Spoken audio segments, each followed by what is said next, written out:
Bienvenue. Dans cette nouvelle exploration, nous continuons de décrypter les concepts fondamentaux qui structurent la vision du cosmos proposée par le livre d'Urantia. On a vu que le Père universel est l'origine de tout. Mais alors, une question vient tout de suite à l'esprit. Comment son expression parfaite, le Fils éternel, s'y prend-il pour gouverner l'immensité de l'univers spirituel? C'est ce rôle cosmique, tel que le livre d'Urantia nous le présente, que l'on va aborder aujourd'hui. Pour commencer à comprendre la fonction du Fils, il faut d'abord changer de perspective. Il ne s'agit pas d'une entité lointaine, mais bien du centre absolu et vibrant de toute la réalité spirituelle. C'est le point de départ de tout. Le livre d'Urantia pose ici un principe essentiel. Chaque fois que le Père s'exprime de façon personnelle et absolue, il le fait à travers le Fils éternel. Le Fils n'est donc pas une sorte de copie, mais bien l'unique personnification parfaite et complète du concept originel du Père. Donc le point vraiment crucial à retenir, c'est qu'il n'est pas un simple reflet passif, non, il est un centre administratif actif, le pivot de tout ce qui est d'ordre spirituel dans la création.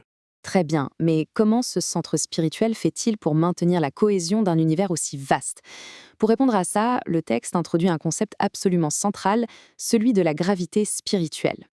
Alors là, cette comparaison est vraiment éclairante. D'un côté, on a la gravité physique, celle qu'on connaît bien. Sa source, c'est l'île du paradis, elle agit sur la quantité de matière, et bien sûr, plus on s'éloigne, plus son effet diminue. Mais de l'autre, on a la gravité spirituelle, et là tout change. Sa source, c'est le Fils éternel. Elle n'agit pas sur la quantité, mais sur la qualité, sur la valeur spirituelle. Et le plus fascinant, c'est qu'elle est indépendante du temps et de l'espace. Son attraction est absolue, partout. Cette force n'est pas du tout chaotique. Au contraire, c'est elle qui garantit une unité, une harmonie fondamentale qui parcourt l'ensemble de la création spirituelle. Elle assure que chaque fragment de l'univers reste connecté à son centre. Et voilà une illustration brillante du fait que cette force cosmique, elle opère aussi à un niveau très personnel. Elle crée une attirance spirituelle bien réelle entre des individus qui partagent des aspirations similaires. Ce n'est donc pas qu'une simple expression. Maintenant, voyons un peu comment cette force fondamentale sert de base à une administration cosmique qui est à la fois vaste et parfaitement ordonnée. Ce qui est intéressant ici, c'est de voir comment l'administration du Fils n'est pas monolithique. Elle s'adapte, elle est modulée selon les niveaux de la création. Tout au centre, dans l'univers parfait, sa présence est directe, personnelle. C'est l'harmonie absolue. Plus loin, dans les super-univers, elle se manifeste de façon plus impersonnelle.